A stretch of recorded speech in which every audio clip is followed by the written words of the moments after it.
Today, we're chatting with Jake Slinn, the founder of JS Global, a company he set up when he was only 19 years old that focuses on cargo and freight disposal. We talk about Jake's journey as a young entrepreneur, how he spotted an opportunity and turned it into a thriving brand, and why academic success isn't everything in life. So we hope you enjoy. Here's our conversation. You started your business aged 19. Can you tell us a bit about what that was like, whether it held you back at all? I think starting at 19 has its pros and cons.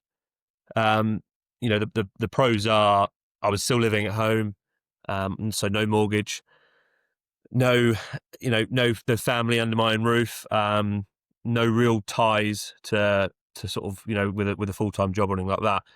So I had nothing to lose when starting at 19.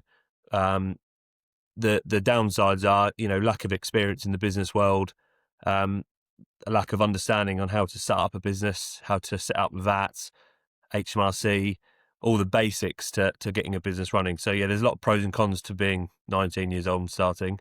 And to this day, I'm 26 now, but I'm still learning every day, understanding on little things about how to run a business.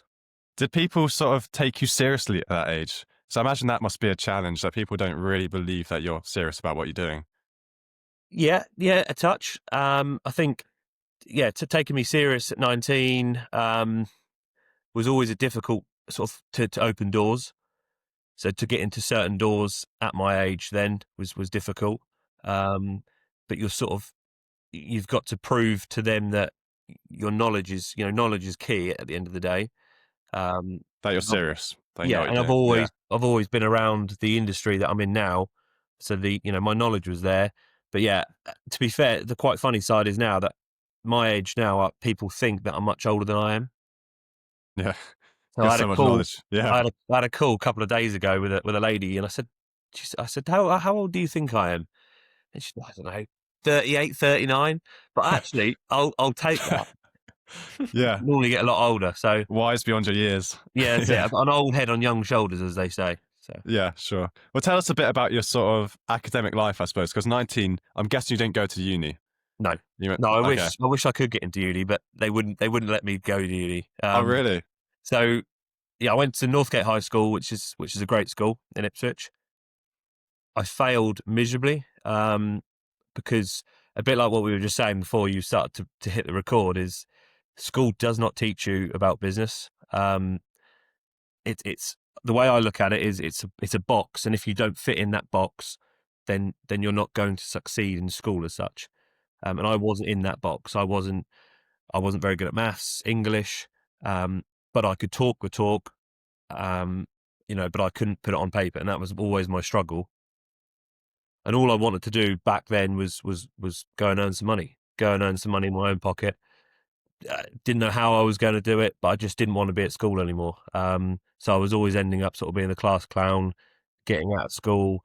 I hate dipping into the old typical entrepreneur, but I was selling sweets, all of that sort of stuff, the basics. So yeah, I just couldn't wait to get out of school and sort of just start earning my own money.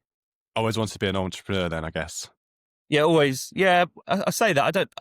I didn't always want to be an entrepreneur. To be fair, back then I probably wanted to just drive a lorry. But then I soon realised I'm not going to make millions from that. Sure. But yeah, I just wanted to go and earn money for myself. And what I do today is, I love a deal. So anything that includes a deal, a transaction, is where I thrive.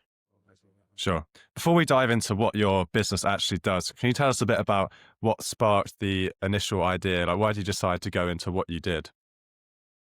So it'll sort of fall into a bit of what we do now. But so when I left school at 16, I went and done a year's apprenticeship at the local Mid Suffolk and Baby District Council in the waste services. I was on £5,000 a year. But back then, it was a lot of money. I was living at home. I didn't have any overheads at home, so it was all money in the pocket as such. Done a year there, learned the basics of being in a business, right? So dealing with customers on the phone, emails, how to make a cup of teas, everything that you The do. business skills. Yeah. Everything Yeah. you do in an office, which I think's so valuable. And going back to the uni side, I would prefer to take someone over with experience now than qualifications. If someone's been in the industry, understand the industry, then I would rather take them on. Yeah. So I'd done a year there. I left there at 17 and then went into a waste and scrap firm, which is local, a big Sackers Recycling, and done 3 years there. Again, learning the industry. I worked on the weighbridge, so weighing in and weighing out vehicles. I went on the road to do a bit of sales, understood that. And me and Dad, after a couple of years there, me and Dad were having a chat around the dinner table once, one night, and when I just said, I want to do something on my own. I'm not sure what, but I want to, I'm still young. I've got nothing, if it doesn't work, I'll go back in the industry. I'll go get a job again. So I left Sackers to start JS Global. My original name is JS Global Cargo and Freight Disposal Limited, which is the longest. Shorten it down a bit. Yeah. Which is the longest name, but it's actually worked quite well because we've now changed ourselves into a group, which I think sounds better. And we can touch on that a little bit later. But so JS Global was born. It was literally me in my bedroom at my parents' house, with a couple of £100 in the bank. Didn't have a business bank. Didn't have a HMRC company's house or anything like that. I literally just started from a notebook. And what I started back then was waste trading, so waste brokering, which effectively a waste company would come to me with a material, let's say wood, paper, cardboard, and all I would do is be a middleman and look for an outlet for it. Yeah. Where they would take it, they would buy it, and I would have a small margin on in between. So we work in tonnage. So 20 ton of cardboard, I have £5 a ton. That's my margin. We were doing that for a little while, and then I sort of fell into the destruction world, where the company where I used to work used to do a little bit of that. That's not their core business. But I started to understand that goods were coming into the country that needed to be securely destroyed. And now falling into what we do now is secure destruction. So we securely destroy counterfeit goods, goods that can't come into the country for, they haven't got the correct certification, or for whatever reason they have to be disposed of. We handle that from today. So we do all that across the whole of the UK and Europe. And that could be everything from bananas to clothes to toys. So where trading standards sees product because it's unfit for, unsafe for children. It's not past certain electrical tests, or for whatever reason, they will then come to us and we will securely destroy it. So It's an interesting world. Yeah. Every day's a different day. You never know what you're going to be dealing with. Once we started to do that back in 2020, we were then understanding that we were getting containers coming in that didn't need to be destroyed. So these are containers that the customer has gone bust. The customers can't afford to pay their rent on the quay. So at Felixstowe Port, if they can't afford to pay their quay rent, which is very expensive these days, they abandon the container. So we were then now buying abandoned containers of product to be resold back into the UK markets. Okay. That's the two sides of the business. So the secure destruction is our core business, I would say, and disposals and waste management. And then on the other side of our business is salvage buying. So we're buying stock on a daily basis. Everything again from, a container of jeans to toys to bikes, you name it. We will then buy that and put that back into the UK markets if we're allowed to. All right. Okay. So, Very, very unique sort of model, isn't it? Very unique business. Well, how does that selling back to the market actually work? Because it sounds very different to what you initially started doing. How did you learn about that side of the industry? It was more the fact that certain customers that we were dealing with for secure destruction, so we were handling their disposals, they were then offering us containers. Let's say they've got 20 containers and the importer has just gone bust. So they've gone under. when that happens in the shipping world, 9 times out of 10, the actual shipping line itself will take ownership of the goods. And once they've taken ownership, they then try and recoup some of their lost cost. So they lose, obviously, they've lost a load of money because the customer's gone bust. They've got 20 containers sitting on the quay, costing them thousands a day. So then they go out to market to people like ourselves and say, right, Jake at JS Global, we've got 20 containers, let's say jackets. They're non-branded, so we're allowed to resell them. We've got ownership of them. What can you do? Yeah. And then we go then out to market to wholesalers, to Amazon sellers, again, all across the world, and try and find a buyer for them.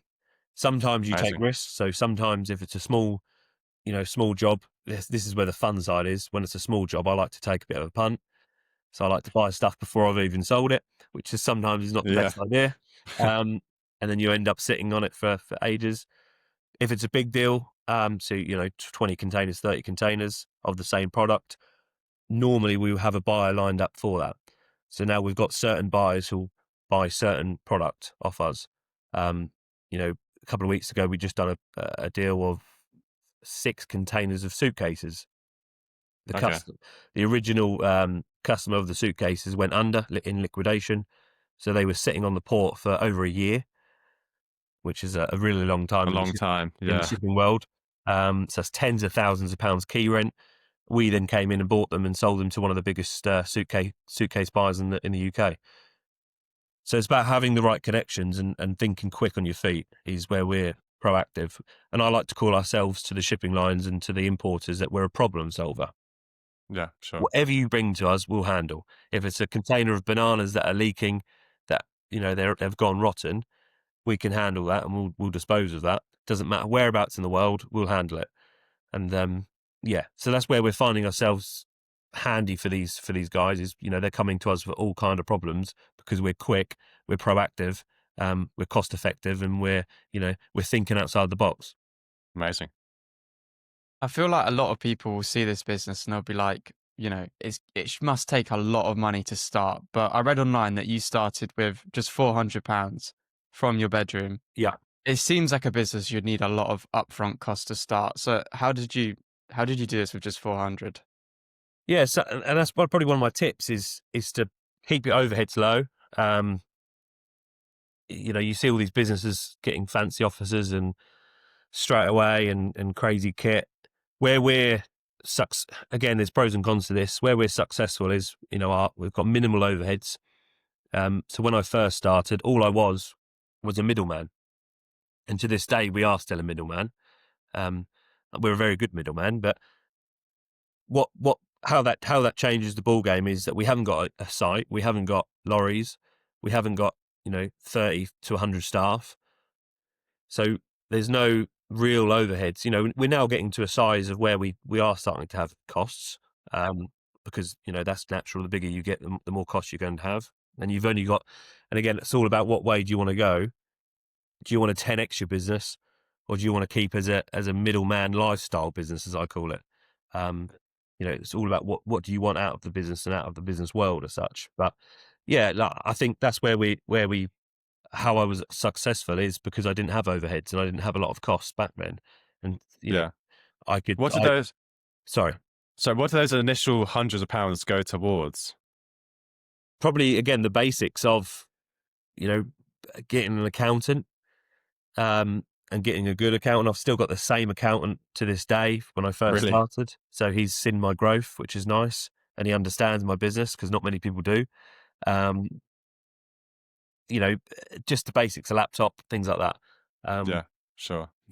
And then all I done back then was cold call, phone, which I do miss to this day. Actually, I'm on the phone sort of 100 times a day now, but yeah, it's not the same back then when I was sort of chasing. So you're just cold calling customers all day?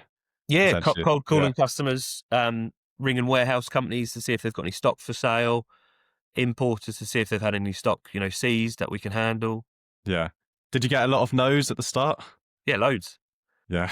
But I was I don't know what it was. Maybe because I was 19 and I didn't really care back then. But yeah, now thinking about it, that's a horrible job to do. Well, yeah. I was reading some entrepreneur online. He's like, he makes a goal of how many no's he can get in a day, because he's like, that if I get that many no's, I'm one step closer to a yes. Hard. Yeah. Yeah. But again, back then I didn't really have anything to lose. I didn't really know what I wanted out of the business. I was very driven by money back then, which I think helped. I'm not so much driven by money anymore. Money comes and goes, and money comes part of growing your business. If you ask me what drives me now, I don't really know. Probably a deal. I like a deal. Getting something over the line, which I still love to this day, even if I'm only making £1 on it. It doesn't matter. As long as we get a deal done, I'm happy. Yeah.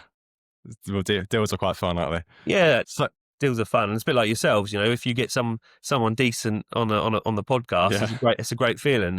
Yeah. It's Well, definitely. Yeah. If you've worked on someone as well, especially, you've worked on someone for a little while and you've nudged them for a little while and then You finally get them. Yes. Yeah. It's a good feeling. So you deal with counterfeit goods a lot, you said, and I imagine a lot of illegal goods coming in, maybe. Yes. Is that... Where we deal with, we don't do a loads of, when I say we deal with that sort of product, is counterfeit goods we deal with on a small basis, but that's where trading standards will come into play. So trading standards are the authority at the ports. Yeah, because that's what I want to build on, is how do you actually learn this regulation as a young entrepreneur, say 20 years old? How did you learn about all of this? A lot of it is learning on the job. Back then, again, a lot of Googling and understanding what the regs are. So we deal with another. So trading standards are for the products that they stop, so unsafe products.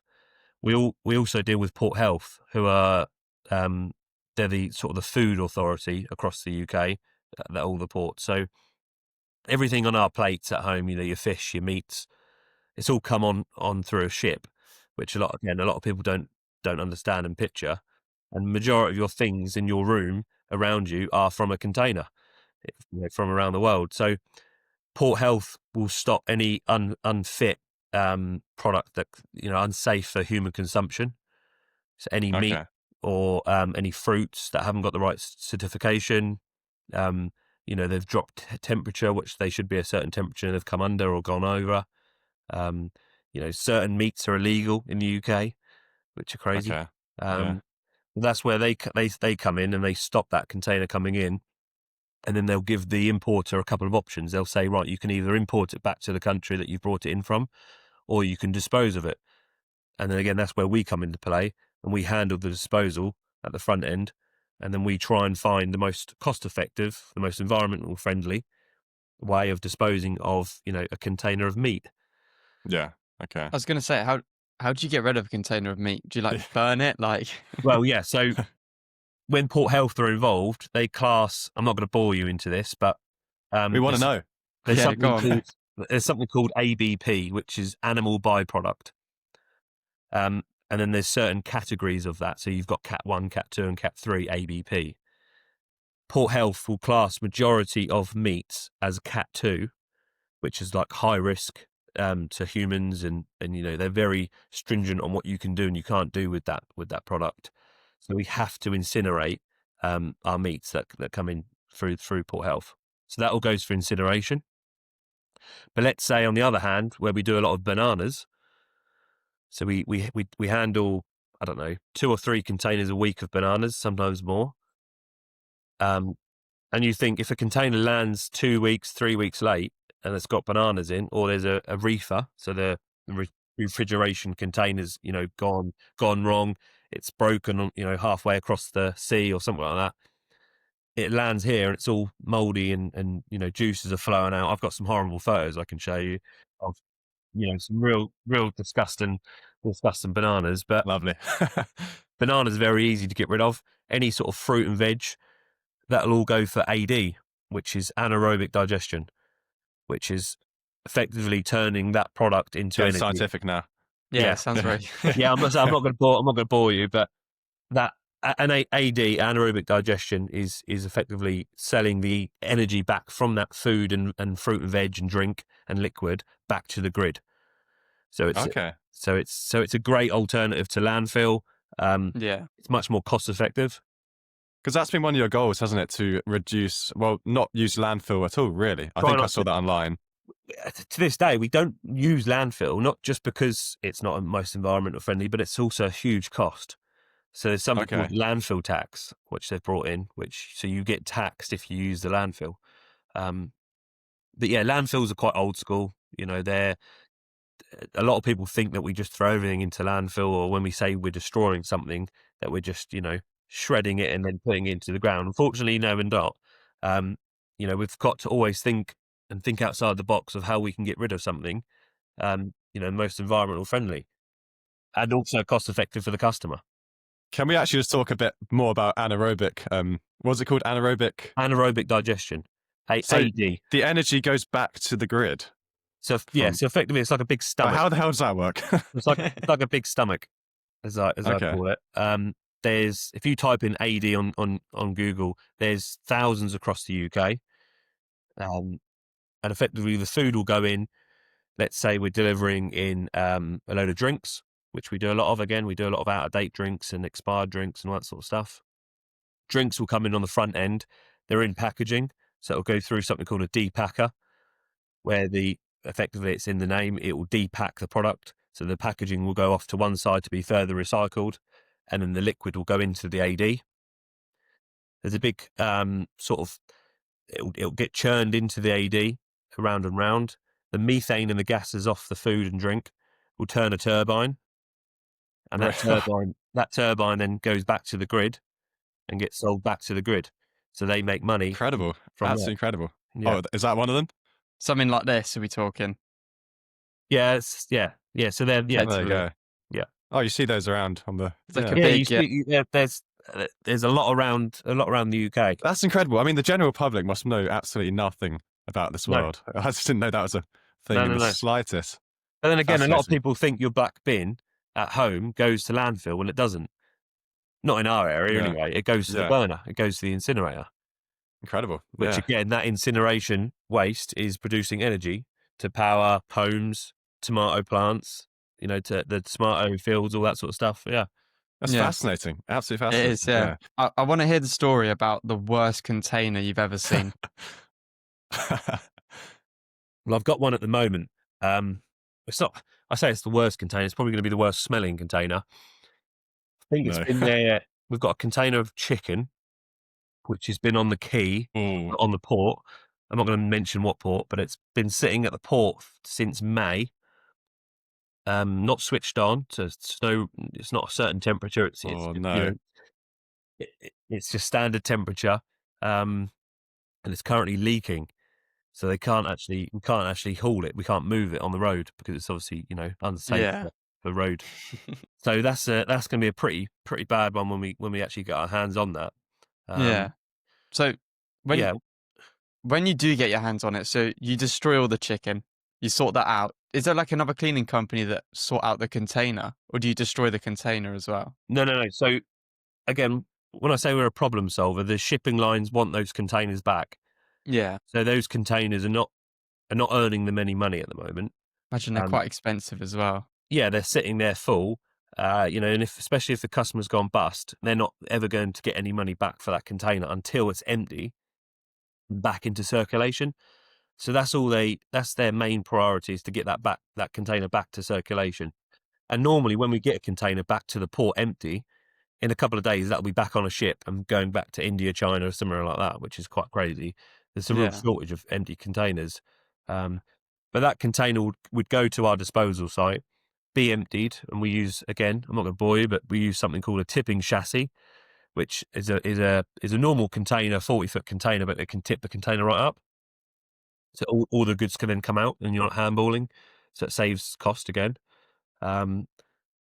Once that's done, the site will power wash and clean with the right chemicals and clean that container right out. So it's okay and clean to go back into circulation. Fit for use again. Yeah.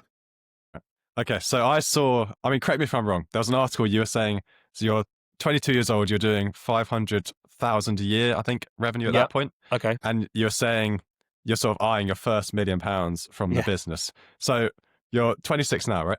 Yeah. Yeah. Have you achieved it? Yeah. We're amazing. Yeah, we're at about 3 million. Well, we should do about 3 million this Massively year. achieved it. Yeah. Yeah, which Incredible. is good. Yeah. So Don't what's the ask me scaling how. process? What was the scaling process like from that 500 to 3 million? A lot of natural growth. So we've really naturally grown organically. Word of mouth is huge for us. To this day, I still haven't paid for a Google ad, Really? which Interesting. we are now looking down, further into that. We're now going through a website change and an update on our website, which is quite exciting. We haven't updated our website since I first started the business. Yeah. So that'll be quite Saving costs there. Yeah. Yeah, saving Yeah. costs, cutbacks. But no, it's just something that we've never got round to doing. I'm now at when I spoke to you earlier about lifestyle business, that's what I like to call ourselves. Back in the day, I was a lifestyle business. Okay, I had a very So it's a business that's earning just enough to look, get by. Is that what you mean by that? I'm earning good money. I haven't got many problems. It's just myself in the business. Happy days. If I don't want to work today, I won't work today. And Yeah, sure. I'm earning okay money. I'm never going to be a millionaire, but I'm earning a decent wage. Now we're at a business where we're getting to that £3 million turnover mark. I've got my brother working for me, Jez. So he lives in Brighton. So he All works right. he works remotely from Brighton. And I brought him into the business through COVID. So he's been with us for a little while now. I've got my brother-in-law working for me. Amazing. I did have my sister-in-law working for me, but she's now gone. Grace has now gone into NHS. So we're now taking on a girl who starts next month, who's not family. So it's All right. Okay. a bit of Expanding. Yeah. expanding. But where we are now is, I'm now trying to take myself completely out of the business, so then I can then work on the business instead of in the business. Instead of in the business. Yeah. I've heard that a lot. That's an interesting point. Which is huge. Trying to come out of the low value task, as I call it. Yeah. And Okay. because what I'm good at selling, and I'm good at growing the business. So that's what I need to focus on. But it's really hard at the early stages of when you're spinning all the plates yourself. You're the accountant, you're the salesperson, you're Wearing all the different hats. Yeah. yeah. And Yeah. it's a lot of it's down to trust. I think with a lot of entrepreneurs, they find it very hard to let go. They probably won't tell you that. To this day, I struggle to let go of a lot of things, but I'm actually not the best at spreadsheets. I'm not the best at emailing. So you want to employ your weaknesses, which is a real good thing to do as well. So where you can employ your weaknesses. So I've employed my brother Jez, who's much better than me than doing spreadsheets, working out formulas on there, and doing good emails, all that sort of stuff. I've got Lamont, who's in operations, who's my brother-in-law. He's fantastic at organisation, which I'm not. Again, I'm not the best organised. I can't organise much. So yeah, it's all about employing your weaknesses, finding where you're not very good at, and then focusing on what you are good at. Growing the business and building the business. Yeah, definitely. Really Yeah. useful. I want to talk about your website. So you mentioned a second ago that it's been the same since you first started. Here we go. Now, obviously, I'm going to bring it up Exposed. and we're going to have a look at it. How did you actually go about starting this? 'Cause I feel like a lot of people, when they think, okay, I'm going to start a business, one of the first things they think, a website. So how did you start the web? How did you build the website? What did you use to build it? I don't think I can't remember how long I've had that. Well, when we first got that website, it must have been, I would say probably, I don't know, half a year into the business, then I probably decided to get a website. And I probably had a few thousand in the bank to actually be able to buy a website or to get a website. Yeah. We did use, I did use a company to build that. Okay. And I was going to say, it looks really good. It looks really good. Yeah. Yeah, it doesn't look like a, X amount years old website. It's very outdated. Biggest challenge I'm facing at the moment personally is I'm a middleman still. So, we've sort of limited, or we've hit our limit of how far or how big we can get so far without taking on more staff or taking on our own site, taking on lorries. So we are at a certain point of where we're now making decisions on do we get a site, do we get lorries, but also on the back end of that, do you want the headache from that? It's the overheads, the insurance costs, staff costs. I see a lot of other people in my industry, in my business, who have got very big businesses with a lot of lorries and a lot of staff, and they're very stressed. Don't get me wrong, I'm very stressed most days, but it's a whole nother worry, and yeah, problems come with all that. Yeah, I guess it's a whole nother like level of stress as well, Yeah, yeah, 100, just dealing with all of that. yeah. If you had to go back 6 years to being 20, what advice would you give yourself? And is there anything that you would done differently? Um, Advice. Well, a bit of advice for an entrepreneur or someone who's trying to start out is, I think passion is really important in a business. So trying to follow a passion. The problem is it's got to be a profitable passion, right? You've got to make money out of this passion. You see a lot of people chase their passion in their business or start up a business because they're passionate about it, but they're being busy fools and they're just trying to chase their tail and not actually making any money. So I think it's important to have a passion, and something that you love, but it's at the end of the day, it's got to make you money. Um, Another tip is when you're first starting a business, have in the back of your mind to build to sell, even from day one. So build your bit. When you're first starting that business, build it to sell it, and that's what we're doing to this day. Is trying to build the business to sell at the end. We don't know when we're going to sell, but have that in the back of your head. Even if you're not going to ever sell, but have that mindset, because then you're building, you're implementing management systems, and again, you're trying to then sack yourself out your business, so your business is in running without you spinning all the plates. Because how much is a business worth when you are the business? Yeah. Sure. Which Sure. a lot of entrepreneurs are still so heavily involved. As soon as you take that entrepreneur out of that business, It's what's that nothing. business worth? Nothing. Yeah. Yeah. So I'm really I'm passionate about that, trying to tell the team and understand and explain that to my team. And it's also important to share with your team, the highs and the lows of your business. Show them your P&Ls, and we've had a good month here, we've not had a good month here, and then let them understand it as well, and let them, because I'm to this day I'm still understanding P&Ls, bottom lines, all that sort of net profit, gross profit, but trying to show that to your team, I think, is really important as well, and Yeah. letting them come in on that. Sure. Really useful thoughts. One final question. Where do you see yourself and JS Global in 5 years? You kind of built on it there, but what's the vision, the long-term vision? Well, I always say this in every podcast I do, but I put global in the name for a reason. We want to go global. We are touching on global now. We've done a few deals here and there around the world, but our problem and what we solve happens all across the world. So if we can sort of 10x our business across the globe, then yeah, I think that's where we'd be in 5 years. Amazing. Yeah. Well, good luck to you. Thank you very much. Appreciate Well, it. thank- And thanks for Thank you coming for on the coming show, on. of course. It's been No, really, no. really useful Thank you and for having me. interesting. Really Thank appreciate you it. for your time. We appreciate it. Thank you for listening to that episode. I thought that was quite a unique one. I mean, it's a business that you wouldn't really think of. I think when a lot of people start brainstorming to start a business, they don't go to waste disposal. Yeah. Like, it's not sort of a But it's thing a you very think about. in need service. Yeah, It's, like you're exactly. saying, you need to find a business that earns you money, not to something you're Yeah. just passionate about. And that is in need. It's always going to be in need.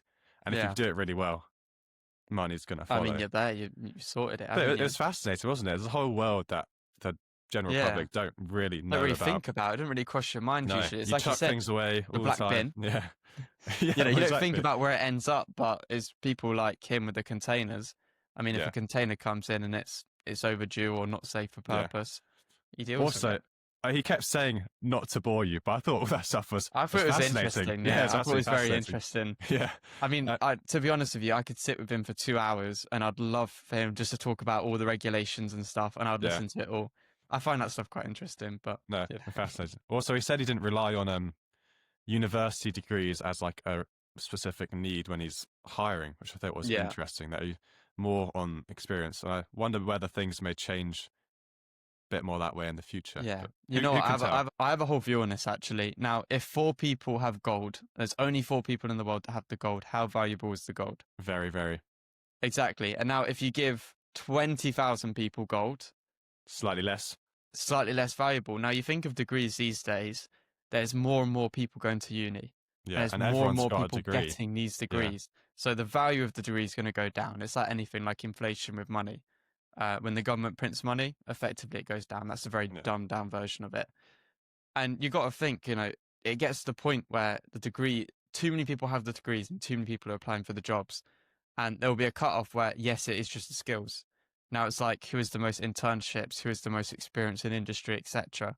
And it's like Jake said today, it'd be like that now. I think too many people have these degrees to the point where what separates you, and I feel like the degree doesn't separate you anymore. It's the other stuff. It's an interesting point for sure. I mean, one last thing about the actual conversation. So he's still a young guy. He's 26.